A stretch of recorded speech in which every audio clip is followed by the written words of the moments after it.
rakyat Jawa Timur, khususnya Surabaya. Perkenalkan, ini adalah kantor kami, LQ Indonesia Law Firm cabang Surabaya, yang berlokasi di Plaza BRI lantai 7, Jalan Basuki Rahmat nomor 122, Surabaya. Ini jadi berdirinya LQ di Surabaya ini merupakan visi dan misi kantor LQ untuk menjangkau seluruh keadilan yang bisa didapatkan masyarakat dari proses penegakan hukum. Untuk itu kami hadir di Kota Pahlawan ini ingin menjadi sesuatu yang bermakna bagi rakyat Surabaya, seperti ikonik kita, superhero. Kita ingin menjadi pahlawan di Kota Pahlawan, khususnya untuk mencapai ius constituentum, yang mana cita-cita negara kemakmuran, cita-cita hukum rakyat Indonesia. Ikut silakan. Ini ruangan kantor kami. Jadi untuk rakyat Surabaya, kalau misalnya ada permasalahan hukum, bisa langsung datang untuk berkonsultasi hukum. Nanti akan ada tim kami yang menangani untuk setiap permasalahan hukum daripada para warga Surabaya dan sekitar. Sore para netizen, ketemu lagi dengan kita LQ Indonesia Surabaya di dalam podcastnya LQ Surabaya. Di sini saya bersama teman-teman LQ saya dengan Pak Alvin, terus Pak Leo, dan kepala cabangnya Pak Rizky. Ya, sekarang saya mau mempertanyakan beberapa pertanyaan kepada para rekan-rekan di LQ. Ya, selamat sore Pak Alvin. Ya, sore. Ya, sore Pak Leo, sore Pak Rizky. Ya, ini mungkin saya duluan ke Pak Alvin ya. Ya, ini saya mau nanya Pak, visi dan misi LQ itu apa ya pada saat untuk mendirikan LQ pertama kali? Jadi gini ya, pas saat saya mendirikan LQ itu terjadi karena pengalaman. Jadi maksud saya adalah ini adalah sebuah jalan dari Tuhan, kalau saya bilang nasib. Kenapa? Saya dari Amerika waktu itu belajar perbankan, keuangan. Saya udah jadi wakil presiden di bank, ke Indonesia buka usaha, yang ada malah dikerjain oleh oknum-oknum mafia di situ ya. Disinilah saya mulai mengerti dan melihat sangat penting sekali untuk tahu tentang hukum. Karena usaha apapun yang kita bangun, apabila kita tidak mengerti hukum, tidak tahu kepastian hukum, maka usaha itu akan diganggu oleh mafia dan akhirnya akan jatuh. Itu yang sering terjadi. Situlah baru kita belajar hukum. Saya berpikir, wah harus mengerti hukum. Akhirnya saya belajar kuliah hukum. Habis belajar kuliah hukum, kita mulai berpikir untuk berpraktek atau menggunakan ilmu tersebut. Nah, saya bertemu dengan teman-teman pendiri yang lain. Kita mulai mendirikan LQ itu ada 4 orang. Ada saya, ada Pak Leo Detri, ini mantan Kakanwil Hukum dan HAM, ada Pak Hanafi, dosen di Untar, sama waktu itu ada Pak Budi Kasan Besari, dia ketua LBH dari Nahdlatul Ulama NU. Ya, jadi kami sepakat untuk mendirikan law firm. Awalnya nama law firm itu adalah Alvin Lim, Hanafi Tanawijaya, Leo Detri, dan Budi Kasan Besari and partner gitu kan. Tapi saya mulai melihat ya, ketika kita melihat bahwa penulisan law firm dengan nama itu nggak akan long lasting. Kenapa? Dari pengalaman, yang namanya lawyer itu pasti rentan akan kendala, rentan akan kasus ya. Sama kayak orang tukang masak, dekat terus sama api, suatu saat pasti kebakar kena api dari masakannya itu. Karena itulah resiko dia. Kenapa? Karena dia selalu dekat dengan api. Sama, kita pun juga yang namanya lawyer berpraktek hukum, ya kan? Dalam praktek itu pasti kami tidak rentan akan gugatan dan laporan polisi, baik itu pidana maupun perdata. Nah, disitulah kami berpikir semua yang sudah ada sebelumnya, kayak contoh OC Kaligis, gitu ya. Ketika dia kena kasus tipikor, apa yang terjadi dengan law firm-nya? Mandek. Karena orang tahunya OC Kaligis, di situ ya. Jadi one man show itu nggak pernah working. Jadi disitulah kami bersepakat berempat untuk mendirikan LQ Indonesia Law Firm. LQ itu singkatan dari Legal Quotient. Legal itu hukum, quotient itu kecerdasan. Ya, jadi kita mau mendirikan law firm yang dimana cerdas secara hukum, pintar di situ. Ya, disitulah LQ didirikan. Nah, misi kita mendirikan itu adalah untuk menjadi law firm terdepan di Indonesia yang tidak main dua kaki, ya kan? Dan benar-benar membela all out, membela kepentingan masyarakat, gitu loh. Mohon maaf ya, banyak lawyer di luaran yang juga merupakan oknum. Kenapa saya bilang? Jadi misalnya dia dapat klien, semestinya klien itu misalnya berantem laki sama bini, suami sama istri, semestinya mudah untuk dibuat rujuk, ya kan? Buat rujuk, cabut perkara, cabut gugatan, selesai. Tapi lawyer itu ada lawyer yang oknum berpikir, wah kalau gue cabut ini uang saya stop di situ. Akhirnya apa yang terjadi? Dipanas-panasin lah. Wah, kamu nanti kalau cerai, nanti uangnya diambil semua sama laki kamu. Gugat juga, udah laporin polisi. Ada nggak borok laki kamu? Oh ada, perusahaannya ini misalnya, ya kan, suratnya palsu. Laporin aja pemalsuan, laporin ini. Jadi setiap laporan polisi, setiap gugatan itu dicas. Ya. Disinilah terjadi oknum, ya, advokat yang tujuan dia mendampingi bukan demi kepentingan klien, tapi demi kepentingan kantong sendiri. Ini yang kami sangat anti. Ya, makanya disinilah kami sebagai lawyer, kami mau menjadi lawyer terdepan yang punya integritas, ya, kan? Yang tidak main dua kaki. Itu visi dan misi dari LQ Indonesia Law Firm. Sangat luar biasa ya Pak, visi dan misi LQ ini. Nah, sekarang tuh kan paling dikenal ya, di mana-mana itu berita LQ itu sedang booming ya, kita bisa melihat sendiri. Itu gimana tuh LQ itu pada dikenal tuh dengan kantor law firm tuh yang terlalu vokal gitu loh terhadap kinerjanya ataupun antipati kepada kinerjanya Polri maupun kejaksaan. Itu gimana ya tanggapannya Pak? Jadi seseorang bisa bilang LQ itu vokal, tapi kalau istilah saya tuh bukan vokal terhadap institusi aparat penegak hukum lain, tapi saya cinta kepada institusi aparat penegak hukum lain. Kenapa? Saya ini seorang bapak, saya punya anak kecil, anak perempuan. Anak ketika kecil masih bayi, dia nggak tahu, dia jalan, lari, sempat lari. Saya lihat nih, kayak contoh kaca nih, ya kan? Kaca seperti ini kelihatannya transparan kacanya. Padahal kita tahu ada kaca, mungkin anak kecil itu nggak ngeliat bahwa itu ada kaca. Dia lari, kalau didiemin, mukanya bisa nabrak kaca, bisa berdarah, bisa jatuh, bisa terjadi sesuatu hal yang tidak diinginkan, ya kan?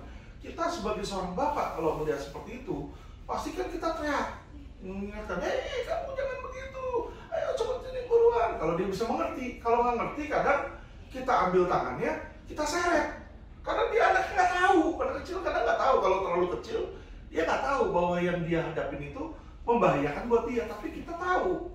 Jadi kita mencegah dia untuk kebentur ke kaca, karena dia mungkin belum mengerti. Kalau umur misalnya masih 1 tahun, 2 tahun, kan dia nggak ngerti kita ngomong apa.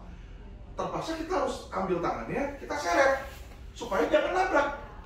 Nah, jadi beberapa orang mungkin berpikir bahwa Alvin Lim atau LQ itu dianggap sebagai vokal. Kita tidak vokal, ya kita sayang. Kenapa?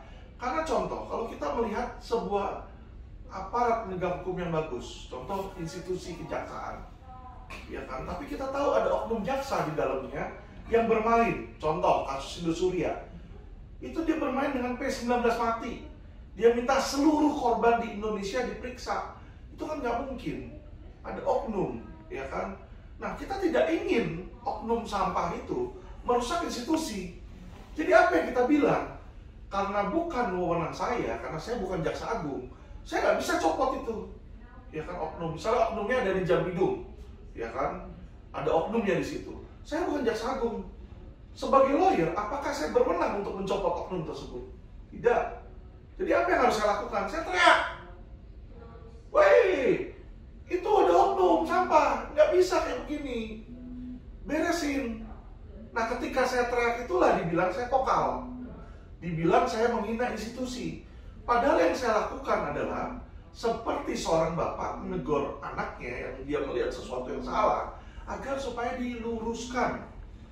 Jadi istilah vokal itu saya kurang setuju di situ, karena istilah vokal itu sebenarnya ini adalah ungkapan tindakan kalau seseorang benar-benar mencintai, ya kan, aparat penegak hukum lain itu saya umpamakan kita ini kayak kakak adik. Jadi jaksa, hakim, polisi, pengacara, 4 itu, ini sebenarnya brother and sister. Kita ini saudara. Kalau kita mau lihat saudara kita mau masuk menjeblos, dia nggak tahu itu ada lubang, masa kita diemin? Pasti sebisa mungkin kita seret dong, jangan sampai dia jatuh.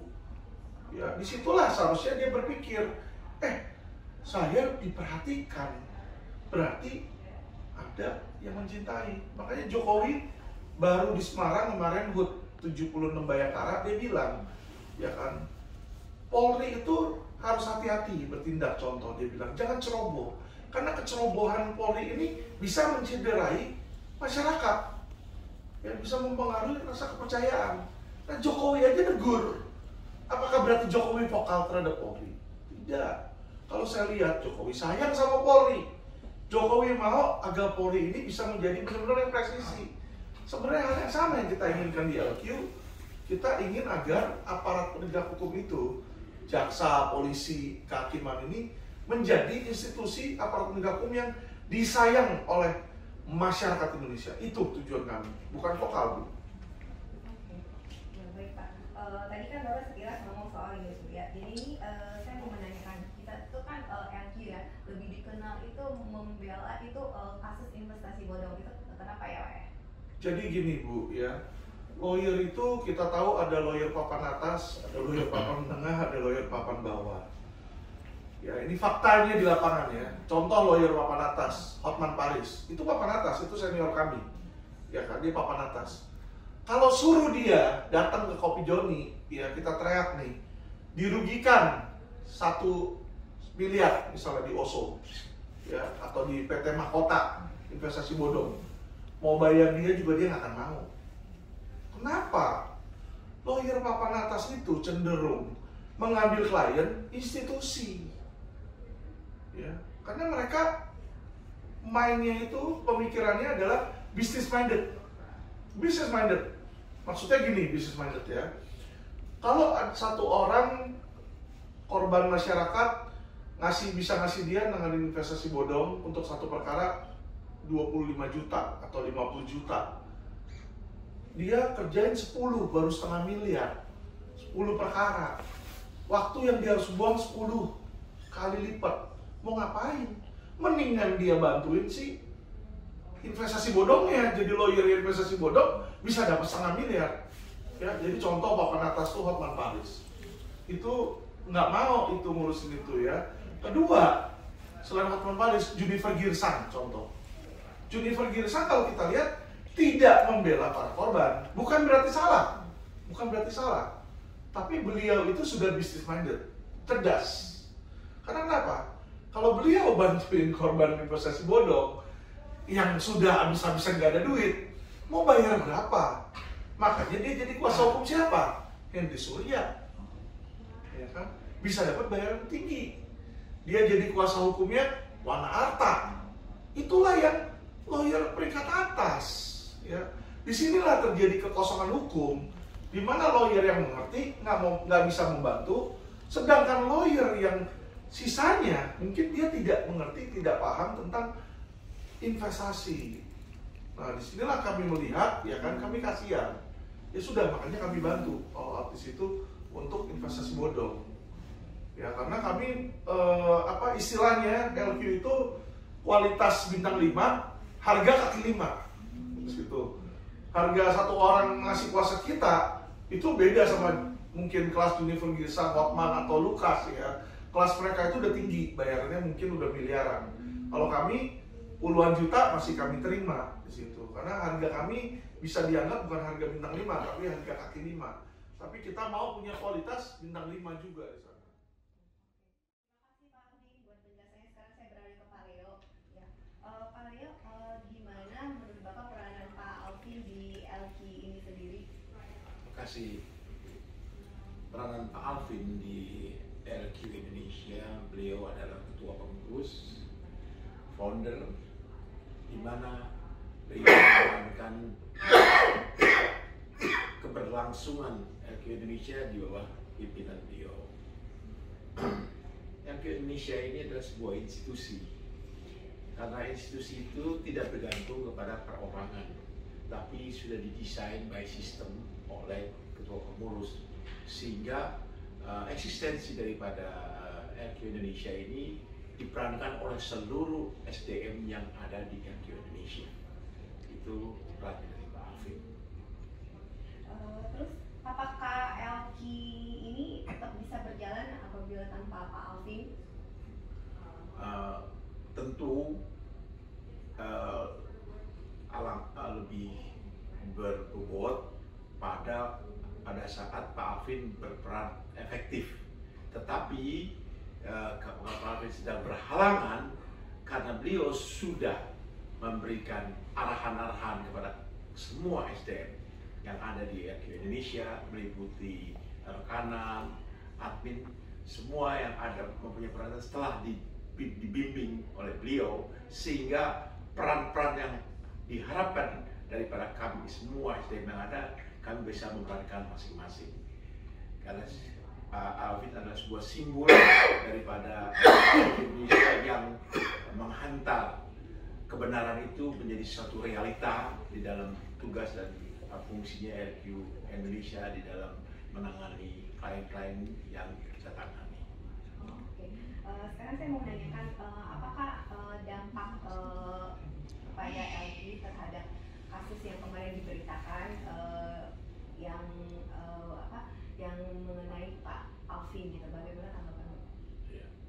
Di dalam kehidupan ini kita punya kompetitor. Di dalam kompetitor itu ada yang bersaing sehat, ada yang bersaing juga dengan menggunakan cara-cara yang tidak sepatutnya. Dalam hal ini, itulah resiko dari sebuah karya perorangan dalam institusi. Memang bagaimanapun juga LQ ini terlepas daripada peran Pak Alvin. Jadi dalam aktivitasnya beliau, kalau ada hal-hal yang negatif itu pada awalnya saja, karena data yang pada awal itu tidak lengkap, tidak sempurna, tapi dengan perjalanan suatu proses akan menciptakan kebenaran adalah kebenaran dan tidak bisa ditutupi untuk seterusnya. Dan kebenaran yang mau dibelokkan itu akan muncul pada akhirnya. Waktu juga yang akan bercerita tentang hal itu. Terima kasih buat Pak Leo. Sekarang saya beralih ke Pak Rizky. Kalau boleh tahu ini kapan ya LQ Surabaya ini didirikan? Didirikannya pada tanggal 18 April 2020 di Kota Surabaya. Oh, berarti masih baru ya Pak ya? Iya. Terus untuk visi dan misinya sendiri LQ Surabaya gimana ya? Ya, secara visi dan misi sudah jelas. Kita merancangkan strategi plan dari Jakarta, yang mana kita tuh ingin memberikan keadilan bagi rakyat Jawa Timur ya, khususnya Surabaya. Seperti kita ketahui bersama, kalau di Jakarta itu kan banyak top lawyer ya, kayak yang Pak Alvin sebut itu ada Hotman, ada Rasman atau apa ya, yang orangnya ikonik terkenal gitu. Sedangkan di Surabaya, mohon maaf, seperti kita ketahui bersama, belum ada ikonik lawyer Surabaya betul-betul dikenal masyarakat luas ya, dari kalangan bawah sampai golongan atas itu kan. Yang mana LQ hadir di Surabaya ini ingin menciptakan sebuah ikon keadilan, seorang lawyer pahlawan yang berintegriti, yang betul-betul memperjuangkan rakyat atau para korban investasi bodong dan perkara-perkara lainnya. Jadi LQ ingin hadir sebagai pahlawan di kota pahlawan. Ya. Terus kira-kira kasus apa nih yang sedang marak di Surabaya ini? Kasus yang marak itu ada penganiayaan kan, KDRT rumah tangga sebagai, terus ada juga kasus tanah yang sengketa tanah gendong. Kita tahu ini banyak bangunan-bangunan Belanda juga. Tentunya investasi bodong juga rakyat Jawa Timur juga banyak yang kena, itu memberikan kuasa ke kami. Nah, peran LQ sendiri untuk NKRI itu gimana ya Pak? Ya, kita secara legal standing udah jelas ya, kita merupakan sebuah partai, salah satu dari 4 pilar penegakan hukum, yang mana kita ingin memberikan kontribusi maksimal bagi nusa dan bangsa, khususnya di bidang hukum ya. kita ketahui bersama, ius constitutum kita, hukum yang ada sekarang ini belum betul-betul mencapai hati nurani rakyat, menyentuh hati masyarakat, seperti cita-cita ius constituentum, ya, cita-cita masyarakat hukum yang sejahtera, adil, makmur, menuju Indonesia yang berdaulat. Kalau boleh Pak, bisa dikasih tahu kalau misalnya yang mau mencari itu kantor LQ di mana dan hotline-nya itu, nomor hotline-nya? Iya, kantor LQ yang berdiri di Surabaya, tepatnya di Gedung Plaza BRI, lantai 7, Jalan Basuki Rahmat, nomor 112. Nah, nomor yang bisa kontak hotline yang dapat dihubungi adalah 0818 0454 4489. Jadi bagi masyarakat Surabaya, khususnya Jawa Timur, Bali, dan Madura dan sekitarnya, itu bisa konsultasi ke kantor kami. Ya. Oke ya, terima kasih Pak Rizky. Kembali lagi saya ke Pak Alfi. Saya mau menanyakan bagaimana peran LQ terhadap NKRI ya Pak? Jadi gini, LQ ini ada untuk mengisi kekosongan yang sekarang ini terjadi di NKRI. Kenapa saya bilang seperti itu? LQ itu baru 2-3 tahun berjalan, kita tangani investasi bodong. Dan kita dalam 2-3 tahun itu sudah punya klien korban investasi bodong itu kurang lebih 5.000 orang. Bisa dibayangkan kekosongan yang terjadi. Kenapa mereka ke LQ? Karena mereka tidak pernah menemukan lawyer yang bisa membantu mereka dalam hal ini. Dicontohkan aja, contoh investasi bodong, ya kan? Indosuria aja bisa tidak berjalan, bisa nggak P21 itu. Dan di mana di dalam kasus Indosuria, mohon maaf, hanya kami yang berani bersuara, gitu loh.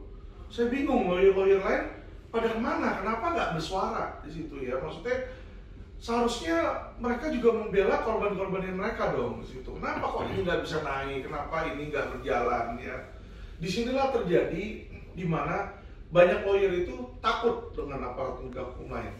Banyak lawyer itu gentar terhadap aparat penegak hukum lain. Kenapa saya bilang seperti itu? Ya kan? Karena oknum, saya balik lagi bicara oknum. Contoh oknum polisi.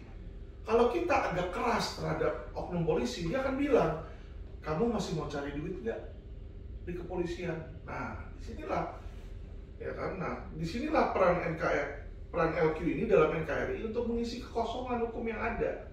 Kalau mereka bilang kayak begitu, kamu mau lagi nggak cari duit di kepolisian, saya tinggal bilang, selama ini polisi nggak pernah ngasih kami duit. Jadi apa yang perlu dipusingin dengan ancaman seperti itu? Karena satu hal, kalau kita melakukan yang terbaik kepada klien, kepada masyarakat yang memberikan kuasa, kita berikan jasa pelayanan hukum yang terbaik, uang itu akan datang dengan sendirinya. Kalau kita kerja maksimal, kita dapat kasus Indosuria, contoh, kasus Mahkota, kasus KSPSB, kita dorong sehingga itu berhasil, itu kita akan dapat sukses fee. Ya, jadi contoh, simpel aja. Indosuria klien di LQ itu ada 800 miliar. Kita sukses fee ranging antara 15-20%. Kalau 15% aja dari 800 miliar, ketika itu cair itu udah 120 miliar. Itu uang sudah sangat banyak dan bisa membantu masyarakat. Ya, jadi kami juga udah berpikir kalau kami berhasil mendapatkan di situ, ya kan, uang itu bukan hanya untuk LQ.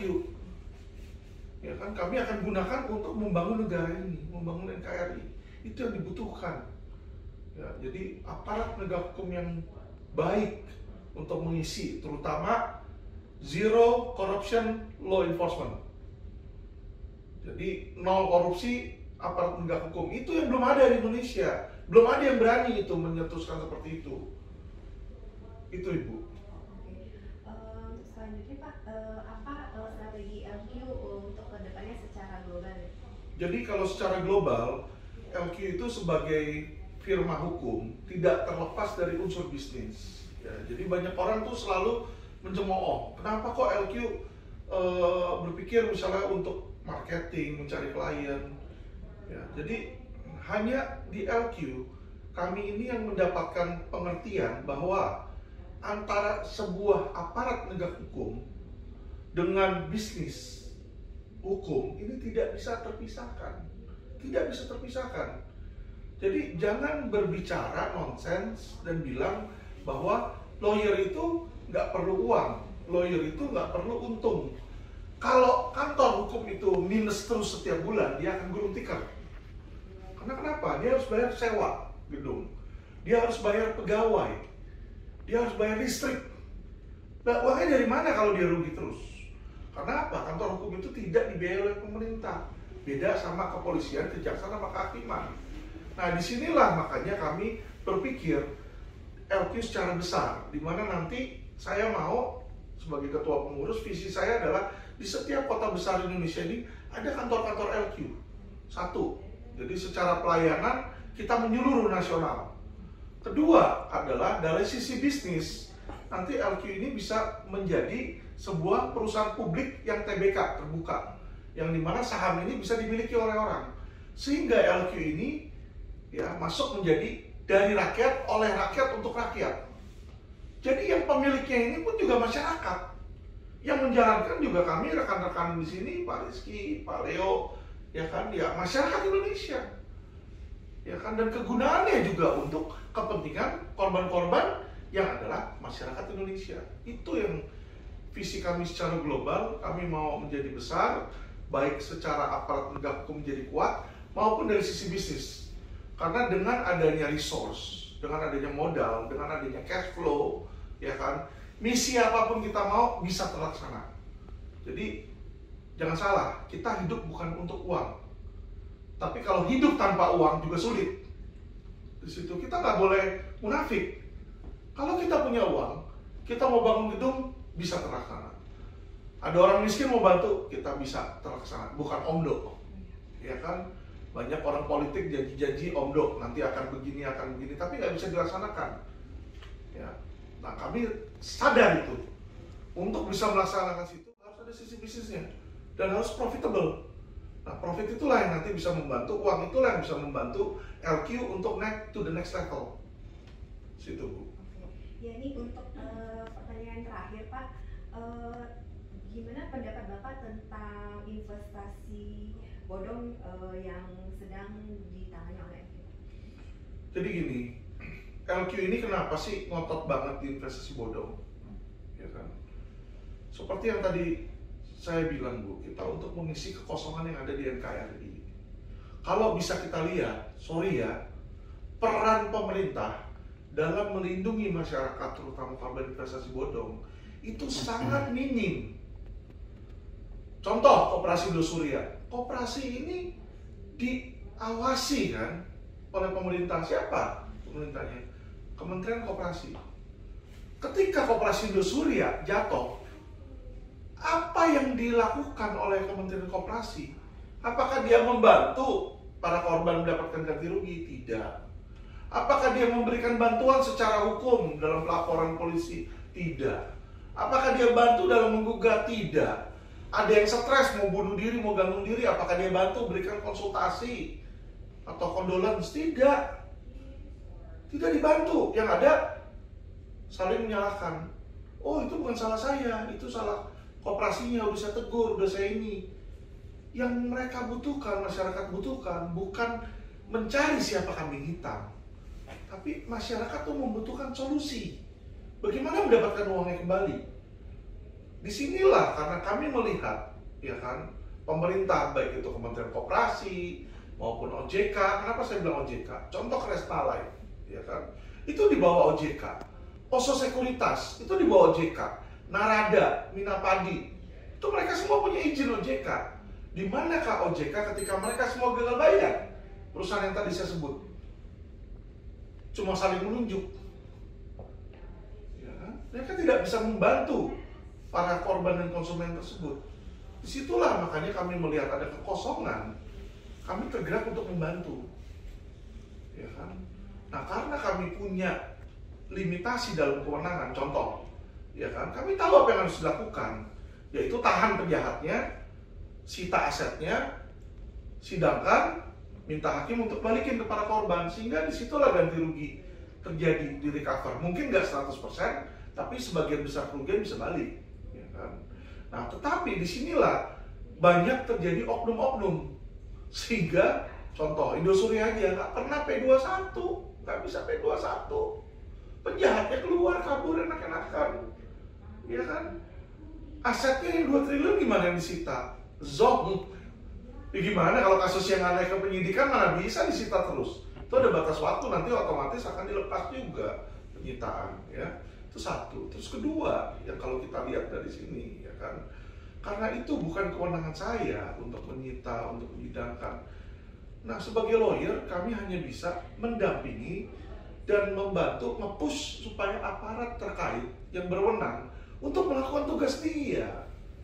Itu yang kami bisa lakukan. Ya, cuma kami ini ya memang sangat ambisius, sangat vokal, sangat strong will di situ. Kenapa? Karena kami kasihan para korban, dan kami lawyer yang baik. Lawyer yang baik ya kalau dia terima uang atas jasa, dia jalanin tugasnya. Bukan dia malah anteng-anteng aja, diam. Udah biarin, itu kan salah polisi. Dia yang nggak bisa P21, udah ya klien, bukan salah saya, selesai tugas. Udah, kita udah terima duit, bisa aja kita nyantai. Tapi tidak, kita punya hati nurani, kita punya integritas. We want to get the jobs done. Disitulah makanya kami tidak pernah stop sampai itu selesai. Dia nggak berhasil P21, langsung buru-buru kita demo. Pak Kabar Eskrim bilang, bikin LP lagi, tangkap. Buru-buru kita bikin LP, punya LP, naikin ke sidik. Di situ kita membantu, kita mensupport, kita mendukung program pemerintah. Yang kita lawan ini oknumnya. Kita tidak pernah melawan pemerintah, kita tidak pernah menghina penguasa, apalagi kita melawan penguasa, tidak. Ya, dan satu hal teman-teman yang perlu teman-teman garis bawahi, saya di Amerika itu usia 24, sudah kerja di bank, udah jadi wakil presiden. Setiap hari disediain limosin, saya punya apartemen mewah, makan tinggal gesek kartu di situ, setiap hari ketemu mayor, gubernur, ya. Gaji saya udah miliaran tiap bulan. Saya datang ke Indonesia, saya balik ke Indonesia because I'm Indonesian. Saya bukan Cina. Ya, orang selalu bilang Cina lu. Cina dari mana? Ngomong bahasa Cina gua kagak bisa.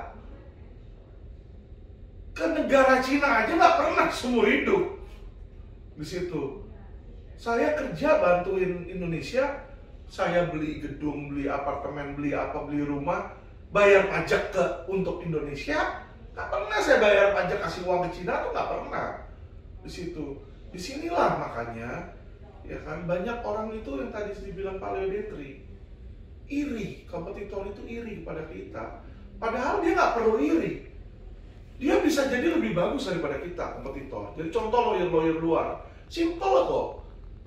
Ya kan, kalian kerjakan aja yang kayak LQ kerjakan. Tolong, masyarakat masih banyak kok korban investasi bodong.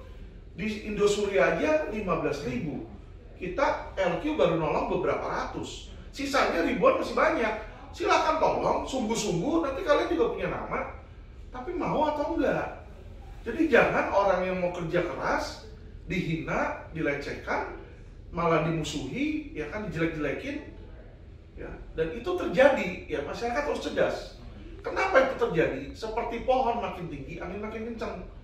Jadi kalau LQ banyak yang serang, that's because we work hard. Kita kerja keras. Disitulah makanya kompetitor lawan, ya kan, penjahat-penjahat investasi bodong, mereka kebakaran jenggot.